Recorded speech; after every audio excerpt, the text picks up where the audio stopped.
Hello and welcome to Crash Course World History. I'm Keenan Thompson and this is my partner Alec Husseini. Today we're going to be talking about space.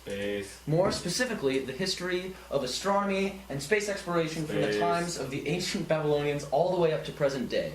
We'll cover the first star charts all the way up to the moon landing and beyond. Space.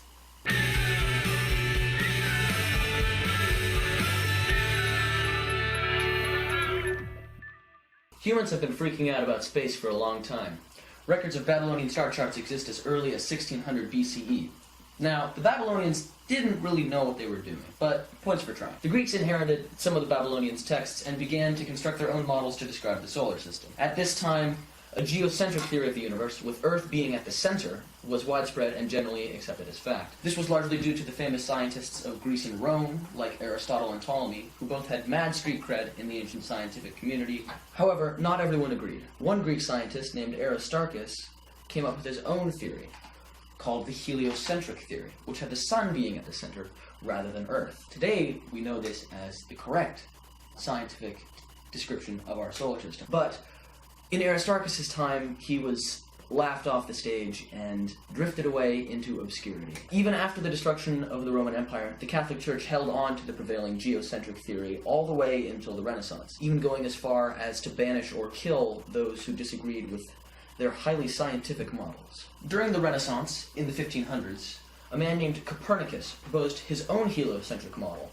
based off the work of Aristarchus, who lived, again, more than 1,500 years earlier. Copernicus' ideas caused a paradigm shift across Eurasia.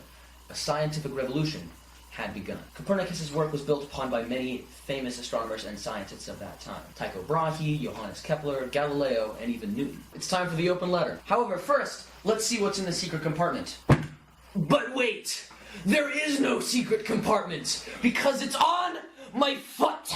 It's a sock! With cows getting abducted by aliens. An open letter to aliens. Aliens, I hope you exist. Think of how lame it would be if you didn't exist. A universe we live in with an estimated 8 octillion stars. Imagine none of them populated, but one small little rock of a world that we call Earth. Think for a moment, if you will. Just bear with me. Think of Chewbacca.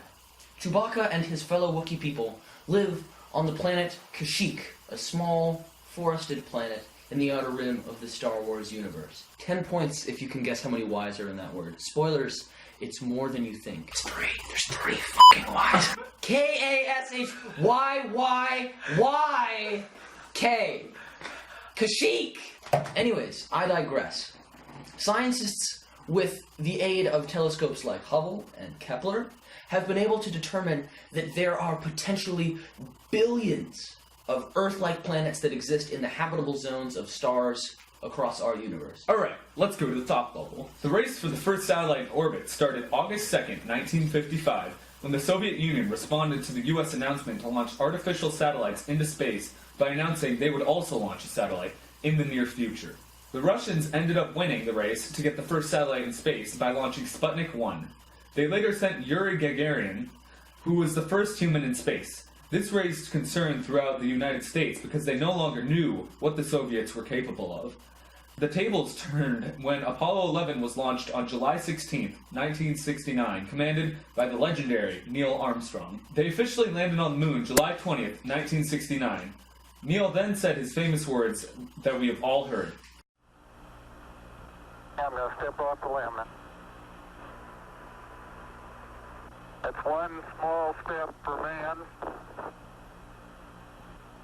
one giant leap for mankind.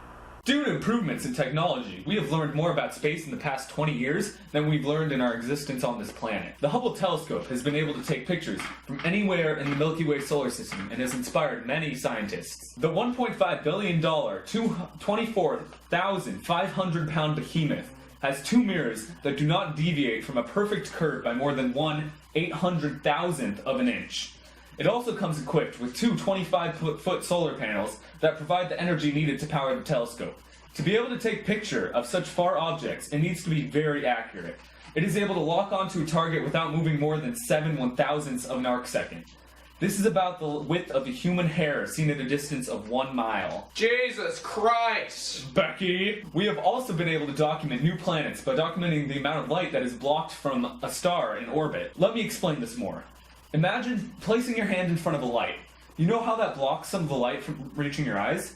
Now imagine this on an extreme scale, to the point where a single grain of sand is on a spotlight. This is what we are measuring for. Certain elements block certain amounts of light, so we are able to tell what the entire planet is made out of, and the distance from its sun. One planet we have found, Glissa 436b, is a planet made almost entirely out of ice.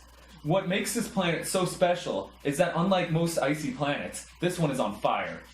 It is like a giant flaming ice cube. The way this is possible is because gravity is so high that all the water on the planet is compacted into ice.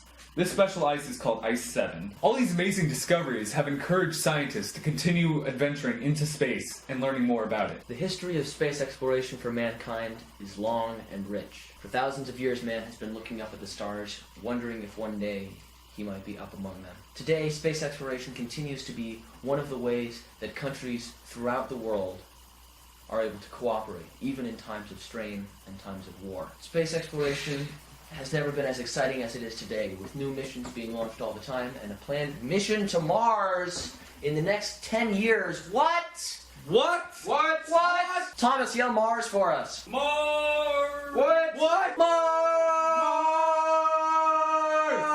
Hey. People have paid to go to Mars. They have paid to spend the rest of their life away from Earth and in space. TBH, not think so. Because it will take 30 years to get to Mars, and then once they're at Mars, there's no coming It back. doesn't take 30 years to get to Mars. Whatever. Have you even watched The Martian? You have to make a big loop-de-loop.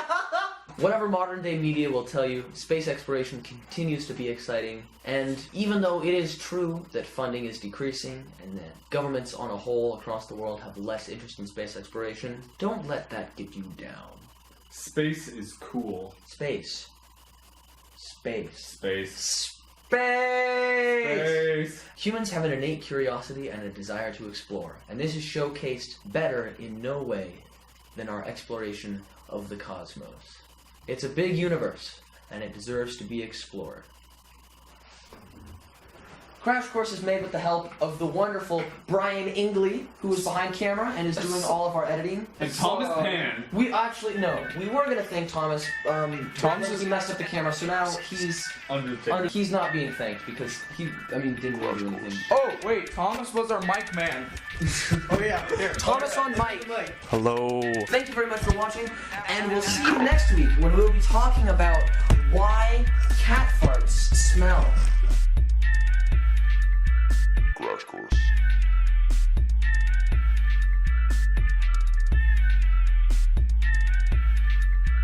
Crash Course.